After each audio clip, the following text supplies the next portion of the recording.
Je me souviens de ces matins où je me réveillais, mais je n'étais pas vraiment réveillée. Mon corps était là, mais mon esprit, eh bien, il était encore en train de lutter dans un brouillard épais. Je pensais que c'était juste le stress, la fatigue accumulée, mais en réalité, c'était bien plus que ça. L'apnée du sommeil, ce terme que je ne connaissais même pas, était en train de s'installer dans ma vie. Imaginez-vous, vous vous endormez, et pendant la nuit, votre respiration s'arrête. Oui, littéralement, ça se produit des dizaines de fois sans que vous ne vous en rendiez compte. Et le lendemain, vous vous retrouvez à lutter pour rester éveillé au travail, à essayer de garder les yeux ouverts pendant des réunions, à vous battre contre cette fatigue écrasante. Vous n'avez pas besoin d'être un expert en santé pour comprendre que cela affecte votre performance.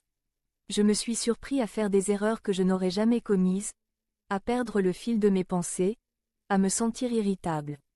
Mes collègues, eux, commençaient à le remarquer. « Tout va bien ?» me demandait-il, avec un air inquiet. Et là, je réalisais que ce n'était pas juste un coup de fatigue. C'était une lutte constante, un combat invisible. En parler, c'est déjà un premier pas vers la solution.